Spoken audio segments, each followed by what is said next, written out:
اعوذ باللہ من الشیطان الرجیم بسم اللہ الرحمن الرحیم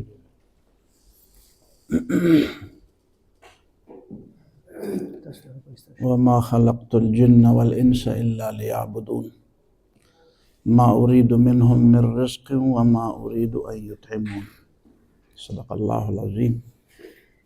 انتہائی قابل احترام صدر مجلس اور معزز شرکاء، یہ جو مقصد زندگی کی بات ہے، یہ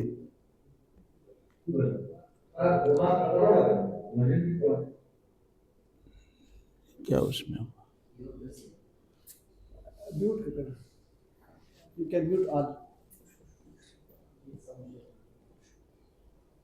نہ پرید دستا داشے بیکار دے رکھا سبیر دینا ہوئے میں یا تو دل تکینا تو دل تکینا داکی مقصد زندگی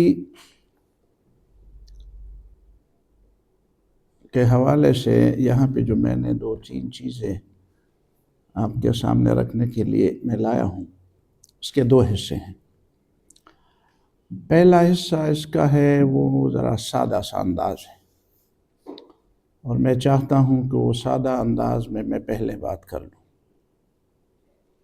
اس کا دوسرا حصہ تھوڑا سا فلسفیانہ انداز سے میں نے لکھا ہے، اگرچہ وہ اتنا گہرا بھی نہیں ہے۔ دیکھیں، اللہ تعالیٰ نے کائنات کے اندر جتنی چیزیں پیدا کی ہیں، ان سب کے بارے میں ہمیں پہلا سوال ہمارے ذہن میں یہ آتا ہے کہ یہ کس مقصد کے لیے ہے۔ بچے بھی اس طرح پوچھتے ہیں، بچے نئی چیز دیکھتے ہیں، کوئی نئی چیز آپ لاتے ہیں، کوئی کام آپ کرتے ہیں، جو زیادہ ذہین بچے ہوتے ہیں کہتے ہیں کیوں کرتے ہیں، اس کا کیا فائدہ ہے، اس کا کیا مطلب ہے۔ فون ہم اٹھاتے ہیں، کہتے ہیں کہ فون کس نے کیا، کیوں کیا، یہ کون تھا، اس نے وہ فلان بات کیوں کی۔ اس کا مطلب یہ ہے کہ جو چیزیں دنیا کے اندر موجود ہیں ان کے بارے میں مقصد یا فائدے کی بات سوچنا ایک فطری چیز ہے، اور انسان ساری چیزوں کے بارے میں، دنیا کی ساری چیزوں کے بارے میں یہ تو سوچتا ہے کہ یہ چیزیں کیوں ہیں، ان سے کیا فائدہ ہے، اور میں کیوں ان چیزوں کو اپنے فائدے میں کیسے لاؤں۔ اور کبھی کبھی تو وہ ان چیزوں میں اتنا آگے بڑھتا ہے کہ وہ اس کا اپنے اور پرائے کی بھی فرق نہیں کرتا، یہ بھی نہیں سوچتا کہ یہ جو اس چیز کا جو فائدہ ہے، یہ فائدہ میرے لیے ٹھیک ہے کہ نہیں ہے ٹھیک، بس یہ سوچتا ہے کہ اب میں اس کا فائدہ اٹھاؤں۔ تو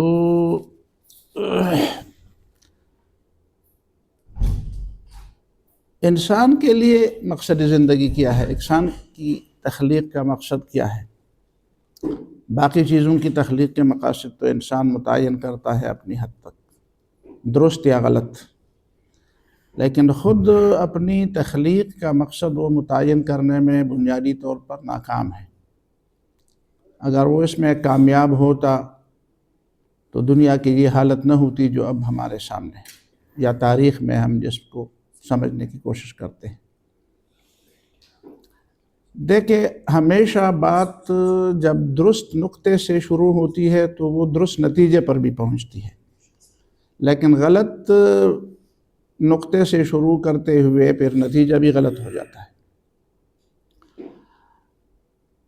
کائنات کے بارے میں درست نظریہ، انسان کے بارے میں درست نظریہ، خود اپنے بارے میں، اور انسان اور کائنات کے خالق کے بارے میں درست نظریہ، یہ تینوں باتیں آپس میں مربوط ہیں، انٹر کنیکٹڈ ہیں۔ اگر ان تینوں باتوں میں اور ان کے تعلق کے اندر خرابی پیدا ہو جائے تو پوری بات ہی غلط ہو جائے گی۔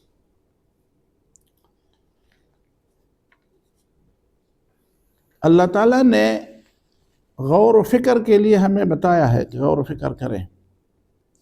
ہمارے لوگ عام طور پر یہ آیت کئی آیات کوٹ کرتے ہیں، اللہ تعالیٰ نے بار بار فرمایا تم غور کیوں نہیں کرتے، سوچتے کیوں نہیں ہو، عقل سے کام کیوں نہیں لیتے، لیکن یہ بھول جاتے ہیں کہ دیکھو کیا قرآن کے نزول سے پہلے لوگ عقل سے کام نہیں لیتے تھے؟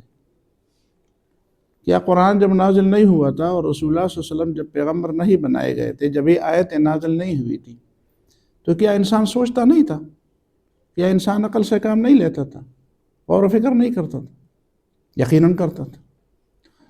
تو پھر قرآن کی اس آیت کا صرف یہ مطلب لینا کہ تم غور و فکر کیوں نہیں کرتے، یہ تو ادھوری بات ہوئی۔ اس کا مطلب یہ ہے کہ قرآن غور و فکر کی بات صرف نہیں کرتا، قرآن درست غور و فکر کی بات کرتا ہے، ایک خاص منہج اور ایک خاص میتھڈ کے تحت غور و فکر کی بات کرتا ہے۔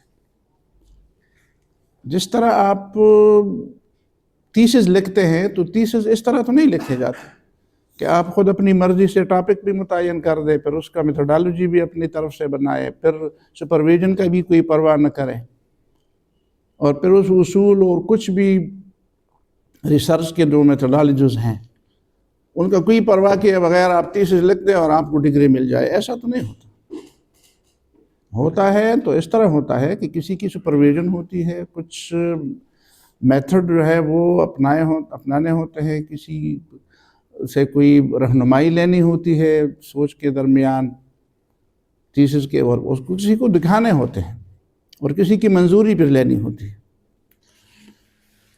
تو انسان کی یہ کمزوری تھی کہ وہ ان چیزوں کا لحاظ نہیں رکھتا تھا، اس لیے اللہ تعالیٰ نے ابتدا ہی سے انسان کو مقصد تخلیق دے دیا اور دو لفظ بتا دیے۔ ان دو لفظوں میں آپ غور کرتے ہیں، وَمَا خَلَقْتُ الْجِنَّ وَالْإِنسَ إِلَّا لِيَعْبُدُونِ، اس میں دو الفاظ قابل غور ہیں، خلقت تخلیق اور عبادت، إِلَّا لِيَعْبُدُونِ۔ اس کا مطلب یہ ہے کہ ایک تخلیق ہے جو بندگی کی بنیاد ہے، اور ایک بندگی ہے۔ ان دو باتوں میں غور کرنے سے پہلے یہ بات ضروری ہے کہ ہم یہ بتائیں کہ ان دونوں کا آپس میں تعلق کیا ہے۔ یعنی ہم تو سمجھتے ہیں کہ وہ غلام ہو، جو بندہ ہو، اس سے بڑھ کر کوئی نیچے درجے کی کوئی چیز نہیں ہے، لیکن حقیقت میں بندگی کی بنیاد تخلیق ہے۔ ایک چیز سرے سے تھی ہی نہیں، اور عدم سے اور نتن سے اس کو پیدا کیا گیا، اس کو تخلیق کیا گیا۔ اس کا مطلب یہ ہے کہ اس کی سرشت میں، اس کی طبیعت میں، اس کی خلقت میں، اس کی مٹی میں عدم موجود ہے۔ عدم اس کی مٹی کا حصہ ہے، اس کی تخلیق، اس کی شخصیت کا حصہ ہے کہ وہ نہ تھی، وہ چیز موجود نہیں تھی، اور وہ از خود پیدا بھی نہیں ہو سکتی تھی، اسے کسی نے پیدا کیا، اور جس نے اس کو پیدا کیا وہ اب بھی اس بات پہ قادر ہے کہ اس کو معدوم بھی کر دے، اور جو پیدا کرنے کے بعد وہ موجود ہے، وہ صرف پیدا ہونے میں اس کا محتاج نہیں تھا، پیدا ہونے کے بعد بھی اب بھی وہ اس کا محتاج ہے۔ اسی بنیاد پر تو اللہ تعالیٰ فرماتا ہے کہ جب میری بندگی کرو، چونکہ خالق میں ہوں تو بندگی میری کرے۔ یہ پہلی بات ہے۔ دوسری بات عبادت میں یہ بات ہے، ہم سمجھتے ہیں کہ اللہ تعالیٰ نے ہمیں اپنی عبادت کا حکم دیا، کوئی اضافی چیز ہمارے اوپر ڈال دی، حالانکہ یہ اضافی چیز نہیں ہے۔ اس کا مطلب یہ ہے کہ اللہ تعالیٰ یہ فرماتا ہے کہ دیکھو بندے، تیری تخلیق کے اندر میں نے یہ چیز ڈالی ہے کہ تو ہے محتاج، اور تمہاری اس محتاجی کے اثرات اور نتائج یہ ہیں کہ تو کسی کے سامنے جھکے گا، تو سخت سے سخت حالات میں بھی اور عام حالات تمہیں یہ احساس ہوتا رہے گا، مشکل میں بھی تمہیں یہ احساس ہوتا رہے گا کہ مجھے کسی کا سہارا چاہیے۔ تم انتہائی خوشحال ہو تب بھی تم جس چیز کی طلب میں ہو وہ چیز تمہیں نہیں ملے گی۔ دیکھیں نا، خوشحال سے خوشحال لوگ بھی مایوس ہوتے ہیں۔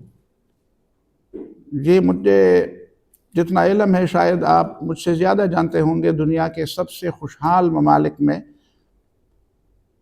خودکشی کا ریشو جو ہے وہ سب سے زیادہ ہے، جاپان میں اور دوسرے علاقوں میں۔ اور وہیں پہ پھر ایسے لوگوں کی وہ اس کے لیے یعنی ان کو خودکشی سے منع کرنے کے لیے یا ان کو روکنے کے لیے انہوں نے کچھ ایسی چیزیں بنائی ہیں کہ بھئی جا کر ایک حال میں لوگوں کو جمع کیا جائے اور ان کے سامنے کچھ ایسی واقعات اور قصے سنائے جائیں تاکہ وہ روئے دھوئیں، ان کی آنکھیں نم ہوں، آنسو بہہ جائے، دل ہلکا ہو جائے، کہتے اب بتاؤ اب تم خودکشی کہتے یار میں نہیں کرنا چاہتا۔ کچھ لوگ بھی ایسے بھی ہو جاتے ہیں، متاثر ہو جاتے ہیں۔ تو اس کا مطلب یہ ہے کہ انسان کی سرشت میں اللہ تعالیٰ نے بندگی کی بات رکھ دی ہے، یعنی بندہ ہے۔ اقبال جو فرماتے ہیں نا، تیرے آزاد بندوں کی نہ یہ دنیا نہ وہ دنیا، یہاں مرنے کی پابندی وہاں جینے کی پابندی۔ تو میں اسٹوڈنٹ سے پوچھتا ہوں اس کا کیا مطلب ہے، کہتے ہیں بس یہی سارا مطلب ہے۔ حالانکہ اقبال رحمہ اللہ یہ کہنا چاہتے ہیں کہ جو شخص اپنے آپ کو خدا سے بھی آزاد سمجھنا چاہتے ہیں، کہتے ہیں کہ میں آزاد ہوں، حتیٰ کہ میں خدا سے بھی آزاد ہوں، تو وہ ذرا یہ بتائے کہ وہ دنیا میں موت سے کیسے آزاد ہو سکتا ہے اور آخرت میں وہ زندگی سے کیسے آزاد ہو سکتا ہے۔ یعنی کسی کے کلام کو سمجھنے کے لیے اس کی پوری بات کو سمجھنا ضروری ہے، تو اس کی پوری ذہنیت کیا ہے، وہ کس انداز سے بات کرنا چاہتا ہے۔ تو بنیادی بات یہ ہے کہ بندگی انسان کی سرشت میں ہے، وہ کسی کی بھی بندگی نہیں کرتا تو اپنے نفس کی بندگی کرتا ہے۔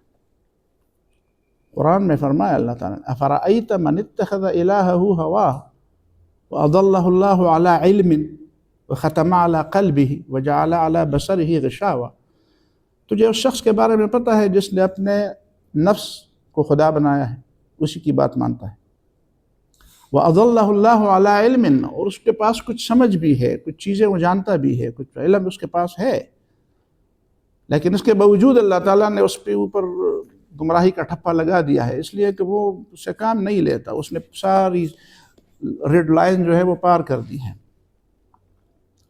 وَخَتَمَ عَلَىٰ قَلْبِهِ وَبَصَرِهِ وَجَعَلَ عَلَىٰ بَصَرِهِ، اس کے آنکھوں پر بھی اللہ نے پردے ڈال دیے ہیں۔ تو یہ جو انسان بندگی کرتا ہے، اس کے بغیر اس کی زندگی نہیں چلتی، وہ بندگی کرے گا، کسی مخلوق کی بندگی کرے گا، کسی اپنے جیسے انسان کی بندگی کرے گا، اس دنیا اس کائنات کی بندگی میں سے کسی چیز کی بندگی کرے گا جو اس کی خدمت کے لیے پیدا کی گئی ہے، جو اس سے درجے میں نیچے ہیں۔ یہ کائنات جو ہے، اس کے سارے وسائل، اس کی ساری چیزیں انسان کے درجے سے نیچے ہیں، تو وہ اپنے سے نیچے والی چیزوں کی بندگی اس کے سامنے جھکے گا۔ تو اللہ تعالیٰ نے فرمایا نہیں، میں نے تمہیں پیدا کیا ہے اسی لیے کہ تو بندگی تو کرے گا کسی چیز کی، تو میری بندگی کر، میری بندگی میں تجھے عظمت ملے گی۔ تم اپنے جیسے کسی بندے کے سامنے جھکو گے تو ذلیل ہو جاؤ گے، اپنے سے کمتر کسی مفاد کے سامنے جھکو گے تو ذلیل ہو جاؤ گے، اپنے نفس کی بندگی کرو گے تو خوار ہو جاؤ گے، ذلیل ہو جاؤ گے، بے عزت ہو جاؤ گے۔ لہذا میری بندگی کرو، میری بندگی اور میرے سامنے جھکنے سے تمہیں عظمت ملے گی۔ یہ پہلی بات۔ دوسری بات اس سلسلے میں یہ ہے کہ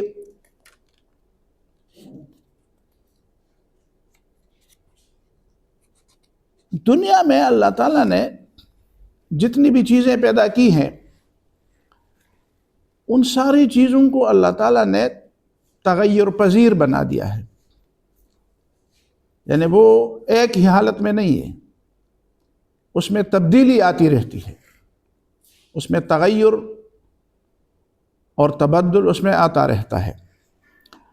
اور یہ رنگا رنگی دراصل انسان کو اس بات کی سمجھانے کے لیے ہے کہ دیکھو، اللہ تعالیٰ نے کتاب میں بھی کوئی ایسی دلیل نہیں اتاری ہے کہ جو تمہیں سیدھے رستے کے سمجھنے یا اس کو اپنانے پر مجبور کر دے، اور اس کائنات میں بھی اللہ تعالیٰ نے ایسی کوئی نشانی نہیں رکھ دی ہے کہ جس کو دیکھ کر آپ مجبور ہو جائیں کہ اللہ تعالیٰ کی بات مانیں۔ اس کے دو مطلب ہیں۔ پہلا مطلب یہ ہے کہ کائنات اس کی تخلیق ہے جس نے کتاب بھیجی ہے، اور کتاب اس نے بھیجی ہے جس نے کائنات تخلیق کی ہے۔ کائنات کو بھی اللہ تعالیٰ نے آیات بتا دیا ہے، اور قرآن والی آیات کو بھی اللہ تعالیٰ نے آیات بتا دیا ہے۔ آیات دونوں ہیں، کائنات میں بھی آیات ہے، ان فی خلق السماوات والارض واختلاف اللیل والنہار لآیات لأولی الالباب، اس میں بھی آیات ہیں۔ اور قرآن مجید جو اللہ تعالیٰ نے بھیجا ہے اس میں بھی آیات ہیں۔ اب ان دونوں آیات میں قدر مشترک کیا ہے؟ پہلا قدر مشترک ان دونوں آیات میں یہ ہے کہ سب ایک بات کی طرف رہنمائی کرتے ہیں۔ جس بات کی طرف کائنات رہنمائی کرتی ہے اسی بات کی طرف کتاب بھی رہنمائی کرتی ہے۔ دوسرا قدر مشترک ان دونوں میں یہ ہے کہ جس طرح کائنات کی کوئی نشانی مجبور کرنے والی نہیں ہے کسی ایک نظریے پر اور ایک عقیدے پر، اسی طرح قرآن کی بھی کوئی آیت ایسی نہیں ہے جو انسان کو مجبور کر دے کہ وہ لازماً وہ بات مان لے جو اللہ تعالیٰ چاہتا ہے کہ وہ مانے۔ یعنی 6000 سے زیادہ آیتیں ہیں۔ ایک مومن کے لیے تو اس میں ہزاروں نہیں لاکھوں دلیلیں ہیں، لیکن ایک غیر مسلم ان کو دیکھتا کہتے یار اس میں تو کوئی دلیل ہے ہی نہیں، وہ تو کہتے ہیں اس میں تو نعوذ باللہ وہ ہر دلیل کے خلاف کوئی بات بھی کہہ دیتا ہے۔ اسی طرح جس طرح کائنات میں غور و فکر کر کے کوئی کس طرف جاتا ہے کوئی کس طرف جاتا ہے۔ اس کا مطلب یہ ہے کہ اللہ تعالیٰ نے جو کائنات کے اندر یہ تغیر اور یہ رنگارنگی پیدا کی ہے، یہ اس بات کو سمجھانے کے لیے ہے کہ دیکھو بندے، یہ ان چیزوں سے تمہیں بہلانا مقصود نہیں ہے۔ اس طرح قرآن نے فرمایا نا فَلَا تَغُرَّنَّكُمُ الْحَيَاةُ الدُّنْيَا وَلَا يَغُرَّنَّكُمْ بِاللَّهِ الْغَرُورُ۔ دنیا کی یہ چمک دمک یہ تمہیں کہیں دھوکے میں نہ ڈالے۔ دھوکے میں ڈالنے کے لیے اس میں سامان ہے، یہ دھوکے میں ڈال سکتی ہے یہ چیزیں۔ جس طرح قرآن مجید کی بھی ایسی آیات ہے جو انسان ان سے ایک دوسرا لائن ایک دوسری طرف بھی جا۔ دیکھیں نا قرآن میں فرمایا نا اللہ تعالیٰ نے 2 قسم کی آیات نازل کی ہیں، منہ آیات محکمات ہن ام الکتاب واخر متشابہات۔ کچھ آیات ایسی ہیں جو محکم ہیں، واضح ہیں، اور کچھ ایسی ہیں جو متشابہات ہیں، ان میں یہ مطلب بھی ہو سکتا ہے وہ مطلب بھی ہو سکتا ہے۔ تو قرآن کیا کہتا ہے کہ فَأَمَّا الَّذِينَ فِي قُلُوبِهِمْ زَيْغٌ فَيَتَّبِعُونَ مَا تَشَابَهَ مِنْهُ ابْتِغَاءَ الْفِتْنَةِ وَابْتِغَاءَ تَأْوِيلِهِ۔ جن لوگوں کے دل ٹیڑھے ہوتے ہیں، دماغ ٹیڑھا ہوتا ہے، دل ٹیڑھے ہوتے ہیں، دماغ تھوڑا ہے۔ قرآن دل سے زیادہ بات کرتا ہے، دماغ سے زیادہ بات نہیں کرتا۔ دل کی طرف بات، اصل چیز تو دل ہے۔ ابھی تک لوگ نہیں سمجھتے تھے، اب لوگ سمجھنا شروع ہو گئے ہیں کہ بھائی دل اصل چیز ہے۔ تو فَإِنَّهَا لَا تَعْمَى الْأَبْصَارُ وَلَكِنْ تَعْمَى الْقُلُوبُ الَّتِي فِي الصُّدُورِ۔ ان کے دل ٹیڑھے ہوتے ہیں، تو دن کے دل ٹیڑھے ہوتے ہیں، فِي قُلُوبِهِمْ مَرْضٌ، دلوں میں بیماری ہوتی ہے۔ تو فَيَتَّبِعُونَ مَا تَشَابَهَ مِنْهُ، وہ ان آیات کو ڈھونڈتے ہیں جن سے وہ اپنے مطلب کی چیزیں نکالتے ہیں۔ جس طرح کائنات میں بھی غور و فکر کرنے والے اپنے مطلب کی چیزیں نکالتے ہیں، تو قرآن میں بھی اپنے مطلب کی چیزیں نکالنے والے ہیں۔ یہ بھی آزمائش کی بات ہے۔ تو کائنات کے تغیر میں، قرآن مجید کی آیات کے اس تغیر میں یہ آزمائش ہے۔ یہ بات ذہن میں رکھنی چاہیے کہ انسان ایک لمحے کے لیے بھی آزمائش سے ماورا نہیں ہے، مستثنا نہیں ہے۔ انسان آزمائش سے مستثنا۔ جب انسان کسی مرحلے پر یہ سمجھتا ہے کہ اس وقت میری آزمائش نہیں ہے، مثلا ہمارے ہاں یہ ہم کہتے ہیں نا کہ جب مصیبت آتی ہے تو جی بڑی آزمائش ہے آپ کے اوپر، آپ بیمار ہیں، آپ کا بچہ ایسا ہے، آپ کے گھر ایسا ہوا، یہ فلسطین والوں پر بڑی آزمائش۔ لیکن جب کسی کو خوشی ملتی ہے تو کوئی بھی نہیں کہتا اس پر کہ تمہارے اوپر آزمائش ہے۔ خوشی میں کوئی دنیا کا کوئی فرد، مجھے آج تک ایسا فرد نہیں ملا جو دوسرے کو خوشی میں کہتا ہے یار تمہارے اوپر تو اللہ تعالیٰ کی بڑی آزمائش ہے، یار تجھے نوکری مل گئی، یار تمہاری تنخواہ بڑھ گئی، یار تمہیں بڑا گریڈ مل گیا، یار تمہیں بڑی اچھا گھر مل گیا، تمہیں ویزا مل گیا امریکہ کا، یار تمہارے اوپر تو اللہ تعالیٰ کی بڑی آزمائش ہو گیا، یار تمہارا دماغ خراب ہے، آزمائش کا ہے، مزے۔ نہیں، کم از کم ہمارا ذہن جو ہے وہ، اگر ہم مسلمان ہیں تو ہمیں ان چیزوں کو تو کم از کم جو موٹی موٹی باتیں ہیں اسلام کی ان چیزوں کو تو سمجھنا ہے۔ تو یہ پہلی دوسری بات ہو گئی کہ یہ تغیر جو ہے وہ کس طرف اشارہ کرنے والی چیزیں ہیں۔ اور اللہ تعالیٰ نے پھر دلائل دے دیے ہیں کہ دیکھو ان تغیر کے اندر اللہ تعالیٰ کی توحید کی بڑی بڑی نشانیاں ہیں۔ پھر اللہ تعالیٰ نے انسان کی تخلیق کے بارے میں بھی بتایا کہ دیکھو ما خلقت الجن والانس الا لیعبدون۔ اب تخلیق کی ابتدا اللہ تعالیٰ نے انسان کی تخلیق کی ابتدا کیسے کی؟ انسان کی تخلیق کی ابتدا اللہ تعالیٰ نے ایسے کی کہ انسان کو ایک نام دیا۔ انسان کو اللہ تعالیٰ نے 4 نام دیے ہیں: خلیفہ، انسان، بشر، بنی آدم اور بنی آدم۔ یہ 4 نام اللہ تعالیٰ نے انسان کو دے دیے، لیکن تخلیق سے پہلے اللہ تعالیٰ نے انسان کے لیے ان 4 ناموں میں سے جو منتخب کیا وہ نام تھا خلیفہ۔ لیکن خلیفہ کے معنی سے بھی کچھ لوگوں نے مطلب یہ ہے کہ غلط فہمی پیدا ہو گئی اس سے۔ خلیفہ کا مطلب یہ نہیں ہے کہ نعوذ باللہ خدا اپنے کام پورے طور پر انجام نہیں دے سکتا تو اسے کسی نائب کی ضرورت ہے۔ یہ باتیں تو 100% غلط ہے۔ خلیفہ کا مطلب یہ ہے کہ اللہ تعالیٰ نے انسان کو 2 چیزیں عطا کی ہیں۔ دیکھیں نا، کائنات کے اندر دوسرے انداز سے ہم بات کریں، کائنات کے اندر کچھ چیزیں ایسی ہیں جہاں پہ جبر ہے۔ انسان کی زندگی میں کچھ چیزیں ایسی ہیں جس میں جبر ہے، اور کائنات کے اندر اور خود انسانی زندگی کے اندر کچھ چیزیں ایسی ہیں جن میں جبر نہیں، جس میں اختیار ہے۔ مثلا کائنات میں جبر کیا ہے؟ کائنات میں یہ ہے کہ سورج اللہ تعالیٰ کے حکم کی مخالفت نہیں کر سکتا۔ وقت ہے یا زمانہ ہے یا مکان ہے، اسپیس ہے یا ٹائم ہے۔ اسپیس اور ٹائم پر تو بہت بات ہو سکتی ہے، لیکن میں اس انداز میں بات نہیں کرنا چاہتا، میں اس انداز سے بات کرنا چاہتا ہوں کہ دیکھیں یہ چیزیں ہمیں جبر کی نشاندہی کرتے ہیں کہ دیکھو یہ پورا کا پورا سسٹم۔ اسی لیے کچھ لوگوں کے ذہن میں یہ بات ہے کہ یہ فطرت کے مطابق یہ چیزیں چل رہی ہیں، اور ان کو غلط فہمی ہو جاتی ہے۔ یہ فطرت کے مطابق نہیں چلتی، یہ اللہ تعالیٰ کے حکم کے مطابق چلتی ہے۔ آپ اللہ تعالیٰ کے حکم کے مطابق چلنے کو کوئی دوسرا نام دے دے، یا یہ ذہن میں رکھیں کہ بھئی جب عمل ہوتا ہے، جب ہمیں نظر آتا ہے تو کچھ اور چیزیں بھی نظر آتی ہیں۔ مثلا قرآن نے فرمایا وَمِنْ آيَاتِهِ أَن تَقُومَ السَّمَاءُ وَالْأَرْضُ بِأَمْرِهِ۔ اللہ تعالیٰ کی قدرت کی نشانیوں میں یہ ہے کہ آسمان اور زمین اللہ تعالیٰ کے حکم سے قائم ہیں۔ اب ہمیں لوگ سمجھاتے ہیں کہ نہیں، یہ گریوٹی کی وجہ سے قائم ہے، تو کوئی اعتراض ہو سکتا ہے، یار یہ تو گریوٹی کی وجہ سے ہے، اب اللہ تعالیٰ کا حکم تو ہمیں نظر نہیں آتا۔ تو اس کی مثال یہ ہے کہ دیکھو یہ موت دینا اور زندگی دینا تو اللہ تعالیٰ کا کام ہے، لیکن ہم دیکھتے ہیں کہ ایک آدمی دوسرے کو گولی مارتا ہے، بم مارتا ہے، گلا دباتا ہے تو وہ مر جاتا ہے، تو قتل کی نسبت اس کی طرف کی جاتی ہے۔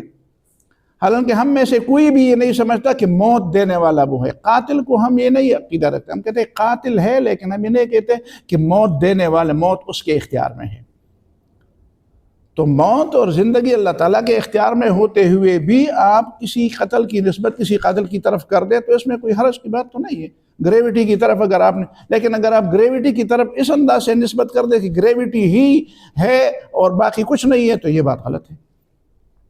تو ان تقوم السماء والارض بامرہ، اللہ تعالیٰ کے امر سے یہ ساری چیزیں قائم ہیں۔ اب اس میں جبر ہے۔ اب انسان کی زندگی کو دیکھیں، اس میں دونوں چیزیں ہیں۔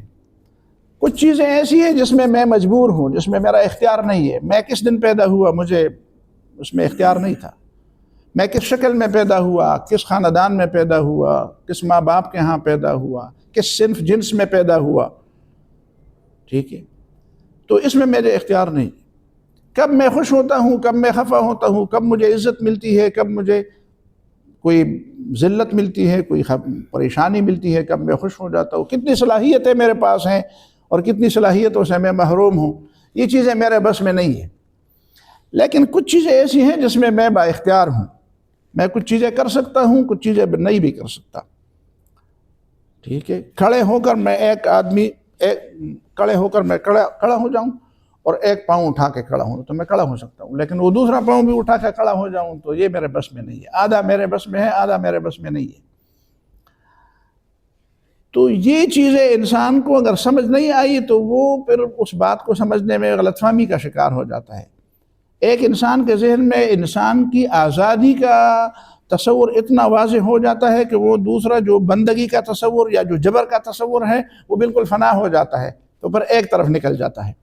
دوسرے آدمی کے نزدیک اس جبر کا جو تصور ہے وہ اتنا ہائی لائٹ ہو جاتا ہے کہ وہ آزادی کا جو تصور ہے وہ بھی وہ بھول جاتا ہے، تو وہ دوسری طرف نکل جاتا ہے۔ جبکہ انسان کی آزمائش اسی بات میں ہے کہ دیکھو کچھ چیزوں میں تم آزاد ہو اور کچھ چیزوں میں تم آزاد نہیں ہو، لہٰذا یہ توازن کس نے قائم کیا ہے؟ یہ تمہارے اختیار میں، یہ توازن بھی تمہارے اختیار میں تو نہیں ہے۔ یہ بات۔ دوسری بات یہ ہے کہ دیکھو انسان کی تخلیق کے بارے میں جو میں نے آپ کو بتایا خلیفہ کے لفظ سے، تو خلیفہ کا مفہوم کیا ہے؟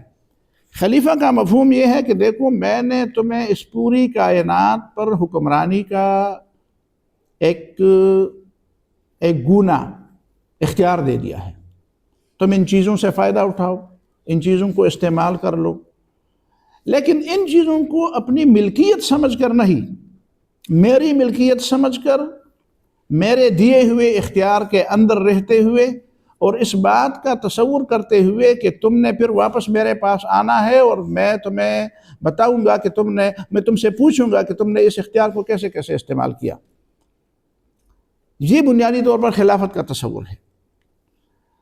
اگر انسان ان چیزوں کو، اس خلافت، اور پھر اس خلافت کے لیے اللہ تعالیٰ نے انسان کو اتنی صلاحیتیں دی ہیں کہ وہ نعوذ باللہ خدائی کا دعویٰ، اس کے دماغ میں یہ بات بھی آتی ہے کہ میں خدا بھی بن سکتا ہوں، ہے نا۔ فرعون کتنا بڑا وہ تھا، جو بھی تھا، اس نے بتایا کہ میں انا ربکم الاعلی، جس کا مطلب یہ ہے کہ اب بجائے اس کے کہ وہ یہ بات سوچتا کہ دیکھو اللہ تعالیٰ نے مجھے خلیفہ بنا کر اتنی بار صلاحیتوں سے مجھے لیس کیا ہے کہ ان صلاحیتوں میں اتنی صلاحیتیں بھی ہیں، تو اس کا مطلب یہ ہے کہ یہ کوئی آزمائش ہے۔ آپ برا نہ مانے، میں مثال کے طور پر ایک بات کہہ دوں۔ مثال کے طور پر وہ پرانی زمانے کی کتابوں میں تو مثالیں دوسری تھی، لیکن چلو آج کی مثال میں نہیں بیان کروں گا، اس سے پھر سیاست کی بات آ جائے گی اور بات دوسری طرف چلی جائے گی۔ ایک ہندوستانی عالم نے لکھا ہے کہ ہندوستان میں ایک جنگل میں ایک گھر والا تھا، تو اس گھر میں وہ رہتا تھا، اکیلے تھا، تو وہیں پہ بندر بہت زیادہ تھے۔ بندر زیادہ تھے تو بندر آتے تھے اور اس کی جو روٹی ہوتی تھی نا، شام کے وقت روٹی زیادہ پکاتے تھے، صبح شے کے ساتھ کھائیں گے۔ غریب لوگوں کا ہمارا اپنا یہی طریقہ ہوتا تھا بچپن میں کہ بس صبح شام والی بچی ہوئی روٹی صبح گرم کر کے کھاتے تھے چائے کے ساتھ، تو وہ بھی اس طرح کرتے تھے۔ اب اس نے تنگ کیا، بندروں نے تنگ کیا اس کو کہ بھئی وہ روٹی جو ہے وہ جہاں پہ بھی وہ رکھتے تھے وہ کہیں ادھر پہنچ جا کر وہ روٹی اٹھا کے کھا لیتے تھے۔ اس نے کسی سے مشورہ کیا کہ میں کیا طریقہ اختیار کروں، تو کسی نے اس کو انتہائی خطرناک قسم کا زہر دے کر وہ کہتا ہے اس میں گوندو آٹا اور پکاؤ اور زیادہ اور ان کے سامنے رکھ دو تو پھر وہ کھا کر مر جائیں گی سب، تو پھر نہیں آئیں گی۔ اب اندازہ لگایا، وہ مولانا طیب نے یہ لکھا ہے، مولانا طیب جو ہندوستان کے بہت بڑے عالم تھے۔ اچھا اس نے کیا کہا؟ اس نے کہا جب میں نے وہ زہریلی روٹی پکا کر گھر میں بہت زیادہ پکائی اور وہ پورے سین آنگن میں ان کو ادھر ادھر پھینک کر ادھر ادھر بھی رکھ دی، 2-4 روٹی ادھر بھی 2-4 روٹی ادھر بھی 2-4 روٹی رکھ دی، تو کہتے ہیں کہ پھر میں نے اندازہ لگایا، میں دیکھتا رہا کہ وہ بندر آ کر کیا کرتے ہیں۔ اچھا جب 2-4 بندر آ گئے نا اور دیکھا کہ یہ روٹیاں تو ادھر ادھر بکھری پڑی ہیں، فوراً رک گئی۔ لیکن نا جانور میں اللہ تعالیٰ نے اتنی سمجھ عطا کی ہے۔ میں فرعون کی بات سمجھا رہا تھا، اس کو یہ سمجھ کیوں نہیں آئی؟ تو جب بندر دیکھے نا یہ روٹی، پہلے تو وہ کبھی کسی میں لپٹا کر اور کہیں لٹکا کر اور کہیں اس میں اوپر رکھ کر اور کبھی کونے کردرے میں رکھتے تھے، آج تو کیا کہتے ہیں اردو میں وہ جو شعر ہے نا، ہم تک کب ان کے بزم میں آتا تھا دور جام، ساقی نے کچھ ملا نہ دیا ہو شراب میں۔ تو بندر سمجھ گئے تو پھر کیا ہوا؟ انہوں نے ہاتھ نہیں لگایا، وہ چلے گئے واپس، اور کچھ لمحوں بعد 2-4 بوڑھے جو بڑی مشکل سے آ رہے تھے، بوڑھے بندر لے آئے، اور جب انہوں نے آ کر اس کو سونگا، غور فکر کیا اس وقت، پھر اشارہ کیا کہ آؤ چلتے ہیں واپس. پھر انہوں نے بھی ہاتھ نہیں لگایا، صرف سونگا اس کو. واپس چلے گئے جنگل واپس چلے گئے. وہیں سے انہوں نے کچھ پودوں کی ٹہنیاں ایک ایک کے بندر کے ہاتھ میں، بہت زیادہ بندر آ گئے، اور ہر ایک بندر کے ہاتھ میں ایک شاخ ہوتی تھی، ایک پودے کی ٹہنی ہوتی تھی. کہتے اس پودے کو میں جانتا نہیں تھا کہ کون سا پودا. اور انہوں نے آ کر باقاعدہ ایک ایک روٹی کو اٹھا کر اس سے چک لگاتے تھے اور ایک چک اسی پودے سے لگاتے تھے، اور ساری روٹیاں انہوں نے کھائی. وہاں پہ اتن بھی کیا. اتن جانتے ہیں آپ اس کو؟ وہاں پہ بالکل ایک بنگلہ بھی ڈال دیا. یعنی بنگلہ ڈالنے کا مطلب کیا تھا؟ بنگلہ ڈالنے کا مطلب میرے علم نہیں، وہ میرے علم پر انہوں نے وہ کیا، میرے علم کا مذاق اڑایا. انسانی علم کا مذاق اڑانے کے لیے کہ تو ہمیں دھوکہ دیتا ہے. اس کا مطلب میں نے یہ قصہ اس لیے بتایا آپ کو کہ دیکھو فرعون جب اس کے دماغ میں اتنا تکبر بھر گیا تو فطرت کا تقاضا کیا تھا. یہ جو قرآن نے فرمایا نا فَإِنَّهَا لَا تَعْمَلْ أَبْصَارُ وَلَكِنْ تَعْمَلْ قُلُوبُ الَّتِي فِي الصُّدُورِ، یہ آنکھیں کافروں کی اندھی نہیں ہوتی، وہ آنکھیں اندھی ہوتی ہیں جو دل کے اندر ہوتی ہیں. مجھے ایک صاحب نے بتایا، وہ آپ کا ڈاکٹر صاحب کا تو دوست بھی ہے، میرا بھی دوست ہے، بہت 15-20 سال پہلے کی بات ہے. کہتے ہیں کہ دل میں آنکھیں کہاں ہیں؟ میں چیر کر دکھاؤں گا، آپ مجھے بتائیں دل کی آنکھیں. میں نے کہا دل کی آنکھیں ہیں، لیکن آپ کے پاس وہ آنکھیں نہیں ہیں جو دل کی آنکھیں دیکھیں. ان کے لیے ان آنکھوں کی ضرورت ہوتی ہے جو دل کی آنکھیں دیکھ لے، اور ایک وقت آئے گا شاید آپ دیکھ لیں گے، آپ کو پتہ چل جائے گا. تو دل کی جو آنکھیں بند ہو جاتی ہیں تو پھر دیکھو نا، وہ یہ سوچ کا دائرہ بالکل ایک جگہ پہ پہنچ چکا ہوتا ہے، اور وہ ایک نقطہ ایسا ہوتا ہے کہ ادھر سے آپ اس نقطے سے آپ ادھر جائیں گے تو بات اس طرف ہو جائے گی، اور اس نقطے سے آپ ادھر. وہی نقطہ جس طرح کہتے ہیں نا، زندگی کا ایک موڑ ہوتا ہے. ایک وقت ایسا آتا ہے کہ بالکل وہ فیصلے کا وقت ہوتا ہے کہ آپ ادھر جائیں گے تو یہ ہوگا اور ادھر جائیں گے تو وہ ہوگا. اب اسی فرعون کو اگر اس وقت یہ بات سوچتی کہ دیکھو جس نے مجھے اتنا بڑا اتنا بنا دیا اور اتنی صلاحیتیں دی ہے کہ میں، اس کا مطلب یہ ہے کہ اس میں کچھ مسئلہ ہے یار، مجھے رکنا چاہیے. وہی بات ہوئی نا، حملہ ہوا تھا اور کسی نے گھر خالی کر دیا اور پھر لوگ چلے گئے، اور پھر 9 مئی اور 10 مئی کی بات ہے. سمجھ آ گئی بات نا؟ یعنی ایسی باتیں ہونی چاہیے، اور اس پہ غور ہونا چاہیے کہ جب آپ دیکھیں کہ میں اتنا آگے جا چکا ہوں کہ شاید اتنا زیادہ آگے مجھے نہیں جانا چاہیے. اس کا مطلب یہ، اور مجھے راستے دیے جاتے ہیں. تو اللہ تعالیٰ فرماتا ہے نا وَأُمْلِي لَهُمْ إِنَّ كَيْدِي مَتِينٌ إِنَّهُمْ يَكِيدُونَ كَيْدًا وَأَكِيدُ كَيْدًا. یہ لوگ بھی چال چلتے ہیں، میں بھی ایک چال چلتا ہوں. تو دیکھو انسان اپنا مقصد اور اپنی تخلیق کا جو بنیادی چیز وہ کیوں بھول جاتا ہے جب وہ دیکھتا ہے کہ میرے اندر ان الانسان لیطغی ان رآہ استغنی. انسان جب یہ سمجھتا ہے کہ مجھے تو کسی کی ضرورت نہیں ہے، لوگوں کو ضرورت ہوگی، مجھے تو ضرورت نہیں ہے، تو لیطغی، پھر وہ طغیان پر آمادہ ہو جاتا ہے، پھر وہ سرکشی پر آمادہ ہوتا ہے، اور یہ بھول جاتا ہے کہ دیکھو کسی نے تمہیں اتنا آگے جو موقع دے دیا اور اتنا راستہ دے دیا تمہیں. اس راستے کا مطلب 2 ہو سکتے ہیں، یا تو آپ سمجھ جائیں اور واپس ہو جائے کہ نہیں یہ مجھے آگے نہیں جانا چاہیے، اور یا یہ ہے کہ آپ آگے جاتے ہیں تو پھر غرق ہو جائیں. تو خلافت میں یہ بات، پھر میں یہ سمجھتا ہوں کہ اگر میں آپ سامنے یہ چھوٹی سی بات رکھ دوں کہ جب تخلیق کا مقصدی تخلیق سمجھنا، خود ہم اپنے آپ کو اختیار دے دیں، خود ہم اپنے آپ کو یہ اختیار دے دیں کہ ہماری تخلیق کا مقصد کیا ہے، تو اس سے پہلے ہمیں اپنے آپ کو پہچاننا ہوگا، اور ہم اپنے ماحول کو بھی پہچاننا ہوگا. تو عام طور پر ایک بات بہت مشہور ہے، آپ نے بھی سنی ہوگی، وعظ میں، نصیحتوں میں، درسوں میں سنی ہوگی. وہ یہ لوگ کہتے ہیں کہ کچھ لوگ تو سمجھتے ہیں کہ یہ حدیث ہے، حالانکہ حدیث بالکل نہیں ہے، لوگوں کی باتیں ہیں، اچھے لوگوں کی باتیں ہیں. وہ کہتے ہیں کہ من عرف نفسہ فقد عرف ربہ، جس نے اپنے آپ کو پہچانا اس نے اپنے رب کو پہچانا.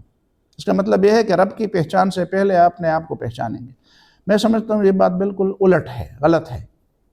اصل بات یہ نہیں ہے، اصل بات یہ ہے کہ من عرف ربہ فقد عرف نفسہ، جس نے رب کو پہچانا وہ اپنے آپ کو پہچانے گا، جس نے رب کو نہیں پہچانا وہ اپنے آپ کو نہیں پہچان سکتا۔ اور یہی بات میں ابھی آپ سامنے رکھنا چاہتا ہوں کہ دیکھیں، اگر مقصد تخلیق میں خود اپنا متعین کرنا چاہتا ہوں کہ مجھے کیا کرنا چاہیے اور مجھے کس مقصد کے لیے جان دینی چاہیے، تو مجھے اپنے آپ کو پہچاننا ہوگا کہ میں خود کیا چیز ہوں، اور میرے گرداگرد جو چیزیں ہیں جن کو میں مقصد بنانا چاہتا ہوں، جن کا حصول میں مقصد بنانا چاہتا ہوں، وہ کیا ہے۔ تو انسان کو جب یہ اختیار دیا گیا تو انسان نے کیا کہا؟ آپ نے تو اپنے سوشل اس میں پڑھا ہوگا، مطلب یہ ہے کہ میڈیکل سائنس میں بھی اور سوشل سائنس میں بھی اور دوسری چیزوں میں بھی، کہ انسان کیا ہے، وہ سوشل اینیمل ہے۔ ہمارے مدارس میں بھی یہ چیز پڑھائی جاتی ہے، آپ حیران ہو جائیں گے۔ مدارس میں جب ہم یونان کا فلسفہ پڑھاتے ہیں تو اس میں بھی یہی ہے کہ انسان حیوان ناطق ہے، انسان حیوان ناطق ہے۔ تو حیوان کا مطلب وہیں پہ یہ لیا جاتا ہے کہ اس میں حیات ہے، اس میں زندگی ہے، اور ناطق کا مطلب یہ ہے کہ وہ اس میں سوچ غور فکر کرنے کی صلاحیت ہے، لیکن ہے وہ حیوان۔ تو میں نے کئی اساتذہ سے یہ بات کی کہ میں نے کہا یار میں تو آپ کو حیوان نہیں سمجھتا، تو آپ جیسے بڑھ کر لوگ دنیا میں موجود ہیں، پیغمبر ہیں، صحابہ ہیں، بہت بڑے بڑے لوگ ہیں، تو میں کس کو حیوان سمجھوں؟ حیوان کہنے کا مطلب کیا تھا؟ انسان کو اینیمل کہنے کا مطلب کیا ہے؟ انسان کو اینیمل کہنے کا مطلب یہ ہے کہ جب اینیمل کے لیے نہ عقیدہ ہے، نہ کوئی سوال جواب حرام و حلال ہے اس کے لیے، نہ کوئی آسمانی کتاب ہے، نہ اس کے لیے کوئی پیغمبر ہے، نہ اس کے لیے کوئی ہدایات ہے، نہ اس کے لیے جائز و ناجائز ہے، تو انسان کے لیے بھی یہ چیز ہے، بنیادی چیز تو یہی ہے۔ باقی یہ ہے کہ وہ سوشل ہے اور باقی اینیمل جو ہے وہ سوشل نہیں ہے۔ اگرچہ آج کل آپ میں سے جو لوگ یورپ سے زیادہ واقف ہیں ان کو پتہ لگ جائے گا اور پتہ ہوگا ان کو کہ وہیں پہ انسان جو ہے وہ سوشل بھی نہیں رہا، سوشل نہیں رہا بلکہ وائلڈ رہا۔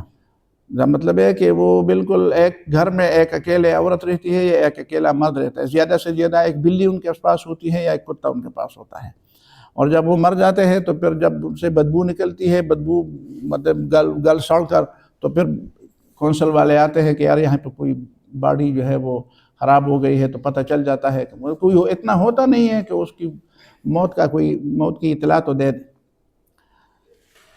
تو جب انسان نے یہ کہا، پھر انسان کے بارے میں ہمیں یہ بتایا گیا، آپ کو بھی یہ بتایا گیا ہے، آپ کی کتابوں میں اب بھی ہوگا، آپ اپنے کالج اور اسکول کے زمانے کی کتابیں یاد رکھیں، اس میں یہ بھی ہوگا کہ انسان ابتدا میں جنگل میں تھا، اسے کپڑے نہیں تھے، اس کو کھانے پینے کا نئی طریقہ آتا تھا، وہ مطلب ہے کہ آگ جلانے کا بھی طریقہ نہیں تھا۔ مجھے یاد ہے ہم نے پشتو میں یہ چیزیں پڑھی ہے، پڑھتے تھے 5ویں جماعت میں، پشتو کی کتاب میں یہ قصے تھے۔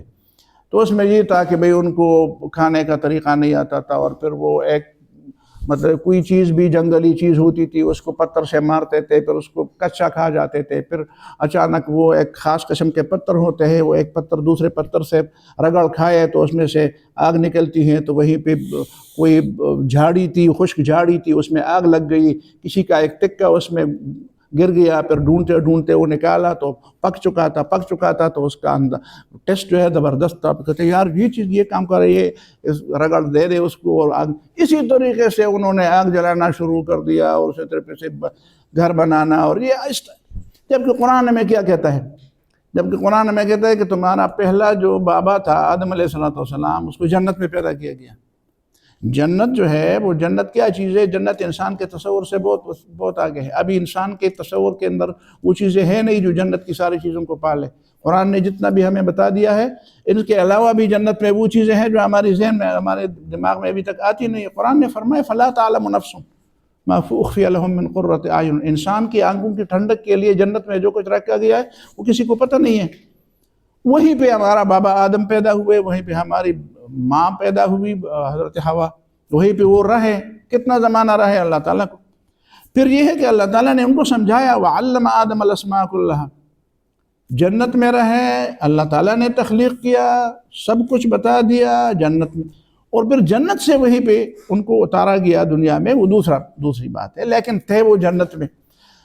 تو ایک طرف انسان کا یہ تصور دے گا کہ انسان سوشل اینیمل ہے، اور وہ اسی طرح پیدا ہوتے ہوئے، اور کس طرح وہ مطلب یہ ہے کہ سمندر کے کنارے ایک ذرہ چمک رہا تھا، اور پھر اس میں جان آ گئی، اور پھر وہ اس کے کیڑا بن گیا، اور پھر اس کے بندر بن گیا، اور پھر اس کے ترقی کرتے کرتے وہ کیا بن گیا، انسان بن گیا۔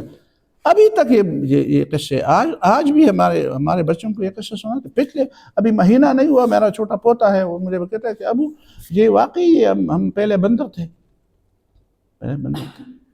تو اس کو تو میں نے سمجھایا کیسے، کہتے ہیں ہم بندر سے انسان بن گئے۔ پھر میں نے کہا یہ بندر جو آپ نے دیکھے بندر موجود ہیں؟ کہتے ہیں ہاں موجود۔ میں نے کہا وہ بندر کیوں انسان نہیں بنے؟ تو ہنس پڑا۔ پھر میں نے کہا ہم اگر بندر سے انسان بنے گے تو پھر انسان سے کوئی اور چیز کیوں نہیں بنی، کتنا زمانہ ہو گیا؟ کہتے ہیں یہ تو میں ٹیچر سے پوچھوں گا۔ میں نے کہا یہ غلط بتایا اس نے۔ تو ایک طرف انسان کو یہ، اگر اس انسان کو جو اپنے ذات کے بارے میں یہ کہتا ہے اور اس پہ عقیدہ ہے کہ میں کیسے تخلیق کیا گیا ہوں، اور میں کہاں سے کہاں پہنچا ہوں، اور ایولوشن کے ذریعے میں یہیں سے یہیں پہنچا ہوں، اس کو اگر مقصد تخلیق کا اختیار دیا جائے تو اپنا مقصد تخلیق کون سا، اس نے وہاں پہ کون سا تیر مارا ہے کہ یہیں پہ کوئی بہت بڑا مقصد جو ہے وہ سمجھ جائے گا، اس کی زندگی برباد ہو جائے گی۔ تو اللہ تعالیٰ نے ان ساری باتوں کو مد نظر رکھتے ہوئے انسان کو خود یہ اختیار نہیں دیا، بلکہ اس کا ہاتھ پکڑ کر کے، جس طرح بچے کا ہاتھ پکڑ کر کے سڑک پار کرایا جاتا ہے، اسی طرح انسان کا ہاتھ پکڑ کر اللہ تعالیٰ نے اسے مقصدی تخلیق عطا کیا کہ دیکھو یہ تمہاری زندگی کا مقصد ہے۔ اور اسی مقصد میں بنیادی بات یہ ہے کہ اگر اس مقصد سے علاوہ آپ کوئی دوسرا مقصد اپنا لیں گے تو وہ آپ کے لیے احترام کے بجائے بے عزتی کا باعث ہوگا۔ میں اسی نقطے پر بات تقریباً ختم کر لوں گا، زیادہ وقت نہیں لوں گا، پھر کہیں انشاءاللہ تو دوسرا حصہ رہ جاتا ہے وہ بعد میں کبھی۔ وہ کیا ہے؟ وہ بات یہ ہے کہ دیکھو جو چیزیں انسان اب بھی یہ کہتا ہے، آپ کو یہ جو فلسفہ ہے نا، نیٹشے کا جو فلسفہ ہے یا ژاک دریدا کا جو فلسفہ ہے، وہ اگر آپ اس کو پڑھ لیں تو اس میں وجودیت کا جو فلسفہ ہے، وجودیت کے فلسفے کا بنیادی مقصد کیا ہے کہ انسان ہی سب کچھ ہے، انسان ہی سب کچھ بالاتر ہے، اور انسان ہی، وہ کہتے ہیں نا انسان کا وجود اس کے نظریے اور اس کے فکر سے پہلے ہے۔ دیکھیں نا، عقیدہ یا سوچ یا نظریہ یا مقصد تخلیق پہلے ہے یا انسان کا وجود پہلے ہے؟ تو ژاک دریدا اور نیٹشے کا مطلب یہ ہے کہ نہیں، پہلے انسان موجود ہوتا ہے، جب وہ موجود ہوتا ہے تو اسے پھر اس کی ضرورت نہیں پڑتی کہ کوئی اس کو مقصد تخلیق بتا دے، کوئی اس کو بتا دے کہ تمہیں یہ کرنا ہے یہ نہیں کرنا ہے، یہ ٹھیک ہے یہ غلط ہے، یہ ٹھیک غلط وہ خود متعین کر لے گا۔ لیکن اس کے علاوہ اگر انسان یہ سمجھے کہ نہیں، میرا مقصد تخلیق میں خود متعین کرنے والا ہوں، اور میں خود مقصد تخلیق تعین کرنے میں آزاد ہوں، اور میں جس چیز کو بھی مقصد بناؤں وہ درست ہوگا، تو یہ جو کائنات میں اللہ تعالیٰ نے انسان کو جو مرکزی حیثیت دی ہے، اسی بات کو تو وہ تسلیم کرتا ہے۔ چلو اسی بات سے شروع کرتے ہیں کہ اس پوری کائنات میں خدا کی بات کو ابھی چند لمحوں کے لیے ایک طرف رکھ دے، صرف انسان اور کائنات کی بات کر دے۔ تو اگر انسان اس کائنات کے اندر ایک مرکزی حیثیت رکھتا ہے تو اس کا مطلب یہ ہے کہ یہ باقی چیزیں اس کے لیے اس کے زیر دست ہیں۔ جتنے بھی یہاں پہ مزوں کی چیزیں ہیں، جتنے بھی یہاں پہ حاصل کرنے کی چیزیں ہیں، جتنے بھی، مثال کے طور پر وہ جو نیٹشے اور دریدا اور ان لوگوں کی بات میں کروں تو کہتے ہیں کہ انسانی زندگی کے 2-3 مقاصد ہو سکتے ہیں۔ ایک یہ کہ وہ جو چاہے وہ اسے ملے، یعنی اس کی ساری تمنائیں پوری ہوں۔ دوسری بات یہ ہے کہ اس کو آزادی حاصل ہو، سب سے زیادہ بڑھ کر اس کو آزادی حاصل ہو۔ اور تیسری چیز یہ کہ اس کو ڈائمنشن، اس کو ایک قسم کی حکمرانی، ایک سورنٹی اس کو حاصل ہو۔ تو یہ تینوں چیزیں اگر اس کو حاصل ہوتے ہیں تو اس کے حصول کے لیے وہ کن چیزوں کے گرد گھومے گا؟ تو قرآن یہ کہتا ہے اور اسلام تو یہ کہتا ہے کہ آپ چونکہ سب سے بڑھ کر اس کائنات کے اندر تمہاری حیثیت ہے، تو یہ باقی چیزوں کی حیثیت تم سے نیچے ہے۔ ان چیزوں کو حاصل کرنے کا مطلب یہ نہیں ہے کہ ان چیزوں کو تم اپنے دماغ پر سوار کر دو، ان چیزوں کو حاصل کرنے کا مقصد یہ ہے کہ تم ان پر سواری کر دو۔ تم ان سے کام لو۔ دیکھیں نا، جو چیزیں سواری کے لیے گاڑی سواری کے لیے پیدا کی گئی ہے، اب کوئی آدمی اپنی گاڑی کے نیچے کندھا دے کر کہتے ہیں میں اس کو اٹھاؤں، میں اس کو چھوؤں، اس کے سامنے سجدہ کروں، یار اس نے مجھے برف باری میں پہنچایا، گرمی میں پہنچایا، سردی میں، بارش میں، اس کی تو بڑی قدر ہونی چاہیے۔ تو اس کی قدر یہ نہیں ہے، اس کی قدر یہ ہے کہ اس میں تیل بھرو، اس میں ہوا بھرو، اس میں اس کو ٹھیک ٹھاک رکھو تاکہ وہ تمہیں منزل تک پہنچائے، یہ اس کی قدر کافی ہے، اس کا طواف نہ کرو۔ اب انسان کی غلطی یہی ہے کہ جو چیزیں اس سے مرتبے میں نیچے ہیں وہ اسی کا بندہ بن کر رہ جاتا ہے، اسی کی بندگی اسی کے گرد طواف کرتا نظر آتا ہے، اور اللہ تعالیٰ اسے کہتا ہے کہ نہیں بندے، تو ان سے بڑھ کر ایک چیز ہے۔ میں ایک ترکی کے ایک بہت بڑے صوفی ہے علامہ بدیع الزمان سعید نورسی رحمۃ اللہ علیہ، میں اس کی ایک مثال دوں آپ کو۔ وہ کہتے ہیں انسان جس چیز پر جان دیتا ہے اسے اس سے پہلے اس بات کو سوچنا چاہیے کہ میری جان کی قیمت اتنی کم ہے جو میں اس چیز پر اپنی جان دے دوں۔ کسی چیز پر میں جان دینا چاہتا ہوں تو میں کم از کم مجھے اتنا تو سوچنا چاہیے نا کہ میں اپنی جان کی قیمت اور اس چیز کی قیمت کے درمیان کوئی تناسب تو تلاش کروں، کوئی ریشو تو تلاش کر لوں کہ بھئی یہ چیز واقعی میری جان سے زیادہ قیمتی ہے۔ اگر میری جان اس چیز سے زیادہ قیمتی ہو تو میں کیوں اس پر اپنی جان دے دوں؟ یہی بات قرآن یہی اس انداز میں کہتا ہے کہ دیکھو تمہاری اس کائنات، اس پوری کائنات کی قیمت تم سے بڑھ کر نہیں ہے، تمہارے مساوی بھی نہیں ہے، تم سے نیچے ہے۔ تم ان چیزوں کی بندگی نہ کرو، ان پر جان نہ دو، ان پر اپنی زندگی نچھاور نہ کرو۔ ٹھیک ہے، مطلب ان کو حاصل کرنے کی کوشش کرو، جزوی مقصد یہ ہو سکتے ہیں۔ ایک چھوٹا یار میرا مقصد ہے میں تو اپنے لیے ایک اچھا موبائل خریدنا چاہتا ہوں، یہ کوئی بری بات نہیں ہے۔ میرا مقصد یار میں تو اچھا گھر بنانا چاہتا ہوں تاکہ مجھے ذرا آرام ہو، اس میں سکون ہو، یہ کوئی ایسی بات نہیں ہے۔ لیکن پوری زندگی کا اگر وہی ایک مقصد ہو جس کے لیے میں پوری زندگی اس کے ارد گرد گھوموں، تو کم از کم وہ مقصد میری زندگی، اس کی قیمت میری زندگی کی قیمت سے کم ہونی چاہیے، اور میں جس چیز پر اپنی زندگی نچھاور کرنا چاہوں اس کی قیمت میری زندگی سے زیادہ ہونی چاہیے۔ اب آخری بات یہی ہے کہ اللہ تعالیٰ نے جو فرمایا نا حق، مثال کے طور پر میں ایک مثال دوں کہ اللہ تعالیٰ نے فرمایا کہ ناحق قتل حرام ہے، یعنی یہ نہیں فرمایا کہ قتل حرام ہے، ہمیشہ یہ نہیں فرمایا قتل حرام ہے، فرمایا وَلَا يَقْتُلُونَ النَّفْسَ الَّتِي حَرَّمَ اللَّهُ إِلَّا بِالْحَقِّ، قتل ناحق حرام ہے۔ اس کا مطلب یہ ہے کہ قتل تو انسان کی زندگی کا خاتمہ ہے، لیکن انسان کی زندگی کی قیمت کیا ہے؟ تو یہ قیمت حق نے مقرر کی ہے۔ حق نے اس کی قیمت کو بہت زیادہ، حق نے تمہاری زندگی کو بہت بڑی قیمت دی ہے۔ کتنی بڑی قیمت دی ہے؟ اقبال کے کلام میں، اقبال نے دیکھا نا، وہ سید احمد شہید رحمہ اللہ کے مزار پہ ہم گئے، آپ سے کوئی 20-25 سال پہلے کی بات ہے، بالا کوٹ میں، تو اس کی قبر پر جو شعر تھے فوراً مجھے یاد پڑ گئے۔ تو شعر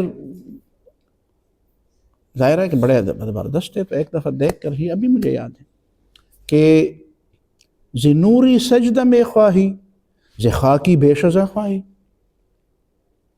اقبال فرماتے ہیں جو نور سے پیدا کیے گئے ہیں ان سے صرف سجدہ مانگتا ہے۔ فرشتے کیا کرتے ہیں؟ بس نحن نسبح بحمدک ونقدس لک، نہ نماز، نہ روزے، نہ حج، نہ زکوٰۃ، نہ طواف، نہ جنگ، نہ جہاد، نہ خلافت، نہ اسلامی حکومت، نہ یہ حقوق و لیبا، کچھ بھی نہیں۔ ز نوری سجدہ میں خواہی، ز خاکی بے شزا خواہی، جو مٹی سے پیدا کیا اس سے صرف سجدے نہیں، اس سے بڑھ کر کچھ چیزیں مانگتا ہے۔ چنا خدرا نگہداری کہ بائی بے نیازی ہا، چنا خدرا نگہداری کہ بائی بے نیازی ہا۔ اللہ تعالیٰ صمد ہے، اسے کسی کی پرواہ نہیں ہے، یعنی کسی کی پرواہ نہ ہونے کا مطلب یہ ہے کہ وہ کسی کی بندگی سے اور کسی کی عبادت سے اس کی خدائی بڑھتی نہیں ہے، اور کسی کی بغاوت سے اس کی خدائی میں کوئی فرق نہیں آتا۔ بے پرواہ ہونے کا مطلب یہ ہے، بے پرواہ ہونے کا مطلب یہ نہیں ہے کہ جو لوگ کہتے ہیں یار جب وہ بے پرواہ ہے تو میں تو مانگتا ہوں وہ بے پرواہ ہے، وہ میری نہیں سنتا، نہیں، اس معنی میں وہ بے پرواہ، وہ سمع اللہ لمن حمدہ، وہ تو چھوٹی چھوٹی بات کو بھی سنتا ہے۔ وہ تو جب بندہ الحمدللہ رب العالمین نماز میں پڑھتا ہے الحمدللہ رب العالمین، فوراً اللہ تعالیٰ متوجہ ہوتا ہے، حمدنی عبدی، دیکھو میرے فرشتوں سے کہتے ہیں میرے بندے نے میرے حمد کیا۔ جب تم نماز کے لیے کھڑے ہو تو ایک ایک جملے کا جواب دیتا ہے، کیسے بے پرواہ ہے؟ وہ سنتا ہے تمہاری بات۔ خاکی بے شزا، ز نوری سجدہ میں خواہی ز خاکی بیش چنا خود را نگہ داری کہ بائی بھی نیازی ہا. دیکھیں اس صمدیت کے باوجود شہادت بر وجود خود ز خونی دوستا خواہی. اپنے دوستوں کو جو مٹی سے تم نے پیدا کی ان کو کہتے ہیں کہ میرے توحید کی گواہی کے لیے اپنے آپ کو قربان کر دو. اپنے آپ کو قربان کرو گے تو میں کہوں گا تو شہید ہے. شہید ہونے کا مطلب ہے کہ تو میری توحید کا گواہ ہے. اور اسی لیے وہ کہتے ہیں کہ مقام بندگی دیگر مقام عاشقی دیگر. وہیں پہ صرف بندگی ہے، یہاں پہ سب کچھ تج دینے والا مقام ہے، سب کچھ قربان دینے والا مقام ہے. تو اللہ تعالیٰ ہمیں یہی کہتا ہے کہ دیکھو جب تم میری بندگی کو اپنا مقصد بناؤ گے تو میں تمہیں عظمت دوں گا اور تجھے اس بات پہ اٹھاؤں گا کہ دیکھو تم نے درست کام کیا. جو چیز تمہارے مقاصد اور تمہارے حیثیت سے نیچے والی چیز تھی اس کو تم نے اس طرح رکھا، اور جو حق تمہارے ذات کے اوپر تھی اس کو تم نے اوپر رکھا. سب کا کنکلوژن میں یہ نکالوں گا کہ اللہ تعالیٰ آخرت میں دو باتوں کی سزا دیتا ہے. پورا یعنی میں جتنی میری عمر ہے یا جتنا میرا مطالعہ ہے اور جتنا میں نے قرآن پڑھا ہے اور پڑھایا ہے اور حدیث پڑھی ہے اور پڑھائی ہے، ان سب کو اگر میں دو لفظوں میں بیان کر دوں تو میں یہ بتاؤں کہ اللہ تعالیٰ قیامت کے دن انسان کو جو انعام دیتا ہے اس کی بھی دو بنیادیں ہیں، اور جو سزا دیتا ہے اس کی بھی دو بنیادیں ہیں. انعام اور سزا کی دونوں بنیادی کیا ہے؟ تم نے رب کو پہچانا کہ نہیں پہچانا، اور تم نے اپنے آپ کو پہچانا کہ نہیں پہچانا. بس اگر تو نے رب کو پہچانا اور اپنے آپ کو پہچانا، جاؤ مزے کرو. اور اگر تم نے رب کو بھی نہیں پہچانا اور اپنے آپ کو بھی نہیں پہچانا، اس کا کیا مطلب ہے؟ اس کا مطلب یہ ہے کہ تو نے رب کو پہچانا اور اس کی بندگی کی، تو اس کا مطلب یہ ہے کہ یہ پہلا مرحلہ طے ہوا. تو نے اپنے آپ کو پہچانا اور اپنے آپ کو اس مقام پہ رکھا جس مقام پہ رب نے تمہیں رکھا تھا. اوپر نہیں گئے خدا نہ بنے، اور نیچے بھی اپنے آپ کو نہیں رکھا کہ مخلوق کے سامنے ایسے جھکے کہ اس سے بھی جس کو اللہ تعالیٰ نے سارے مخلوقات سے برتر بنایا تھا، تمہیں برتر بنایا تھا اور تم نے آپ کو اس سے کمتر کر دیا. تو غیروں کے سامنے جھکا، تو مخلوق کے سامنے جھکا، تو مفادات کے سامنے جھکا، تو نے اپنی جان ان چیزوں پر نچھاور کر دی.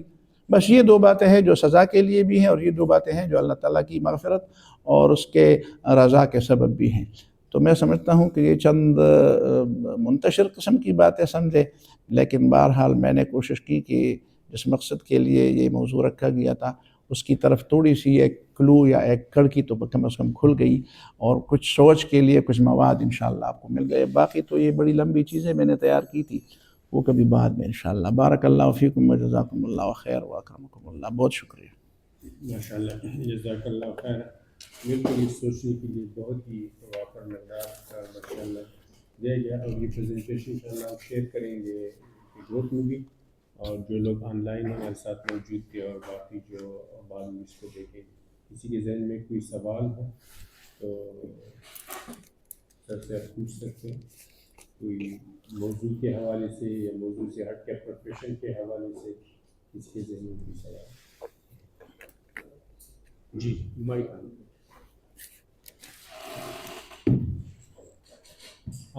ٹھیک. آپ نے بہت ہی ڈیٹیل ایکسپلین کیا، چھوٹی چھوٹی پوائنٹس آپ نے ڈسکس کی. سر جو اسٹارٹ میں آپ نے سر ایک بات کی کہ اللہ تعالیٰ نے انسان کو جو مختار بنایا ہے. سر یہ تھوڑا سا سر ایکسپلین کریں کس بیسس پہ اس کو مختار کریں. دیکھیں نا، انسان کے پاس اگر وہ نہ ہو، اختیار نہ ہو، آزادی نہ ہو، تو پھر اس کے لیے ثواب و عذاب کا کیا مطلب ہے؟ یہ جو ثواب و عذاب، یہ جو جنت اور جہنم اس کے لیے رکھے گئے ہیں، تو اس میں یہ ہے کہ ایک پورشن میں آپ بالکل آزاد ہے. وہ آپ گناہ بھی کر سکتے ہیں، اس میں بھی آپ آزاد ہے. آپ نیکی بھی کر سکتے ہیں، آپ خدا کو خدا بھی مان سکتے ہیں، اور آپ خدا سے بغاوت بھی کر سکتے ہیں. ابھی جو میں نے بڑی مثالیں دی کہ دیکھو فرعون کو دیکھیں نا، اللہ تعالیٰ نے اتنا زیادہ اختیار دیا تھا کہ وہ خود اپنے آپ کو خدا بنا بیٹھا، تو یہ تو اس کے اختیار میں تھا.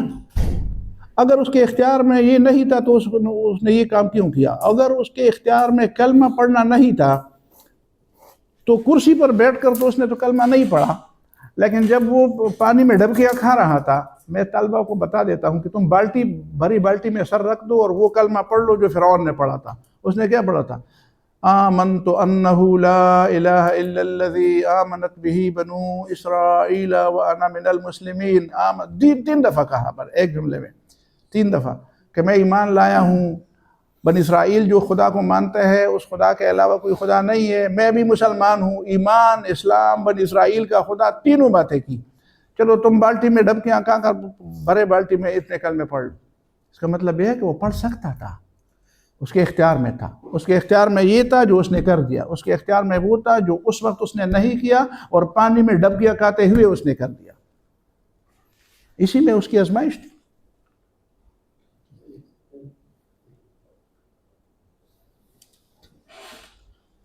ٹھیک ہے، جزاک اللہ خیر۔ اتوار کے دن آپ نے